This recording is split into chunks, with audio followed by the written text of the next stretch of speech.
전라는 양반 종려와 노비 천영의 긴 세월을 둔 우정과 싸움을 그리고 있습니다. 그 배경으로는 조선시대의 임진왜란이 차지하고 있습니다. 전쟁 이후에는 일본인 장수 겐신이 합류해서 3인의 대결 구도를 그리게 됩니다. 하지만 겐신과의 전투는 끝까지 흥미롭게 전개되지는 않습니다. 겐신이란 인물 자체가 입체적으로 그려지지 않고 동기 역시 평면적이기 때문입니다. 조선시대는 왕과 백성이라는 신분제도를 가진 시대이죠. 마찬가지로 양반인 종려, 노비 천영 또한 넘을 수 없는 신분제도에 귀속됩니다. 애초에 왕과 백성이 동등한 존재가 될 수 없는 것처럼 양반인 종려와 노비 천영도 동등한 존재가 될 수 없는 운명을 타고났습니다. 하지만 종려는 노비인 천영을 마음을 내주며 동등한 친구로 여겼습니다. 천영이 종려의 시험을 대신 치르기 전까지만 해도 둘은 친밀하고 동등한 존재였죠. 하지만 종려의 아버지가 천영의 노비 문서를 태워준다는 약속을 어기면서 둘 사이는 멀어지게 됩니다.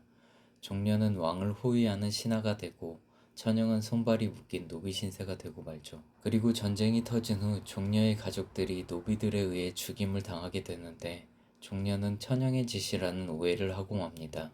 천영을 믿었더라면 그런 오해는 생길 리 없겠지만 자신이 천영의 노비를 면천시켜주지 않은 죄책감 때문에 천영이 앙심을 품었다고 속좁게 판단합니다. 전쟁이 터지기 전 종려는 아버지에게 천영의 노비를 면천시켜주지 않음을 따지게 되지만 결국 아버지에게 눌려 천영을 풀어주는 것을 포기하고 맙니다. 소심하고 약한 종려의 성정을 보여준다고 생각합니다. 그것이 종려란 인물이 가진 한계라고 생각합니다. 종려는 모든 걸 던지고 천영을 돕기에는 잃을 것이 너무 많았죠. 군과 백성을 버리고 떠나버린 비겁한 왕, 선조를 떠올리게 하는 대목이 아닐 수 없습니다. 하지만 천영은 자신의 모든 것을 걸고 종려에게 검을 가르치고 시험을 대신 치른 것처럼 강인하고도 신의 있게 전쟁의 와중에도 백성의 곁을 지키며 목숨을 건 의병 활동을 합니다. 이는 잃을 것이 없는 곱고 강인한 천영의 성정을 설명합니다. 하지만 전쟁에서 조선을 지켰음에도 천영에게 돌아오는 것은 배신뿐이었습니다. 이것은 모두 잃을 것이 두려운 권력자들의 욕심과 두려움 때문이었습니다. 최고 권력자인 왕의 소심함과 곧지 못한 성정은 천영을 떠올리게 함기도 합니다. 마지막 전투에서 천영은 종려에게 자신의 결백을 증명하기 위해 목숨을 내놓을 위험을 감수합니다. 천영은 처음부터 잃을 것이 없었기 때문입니다.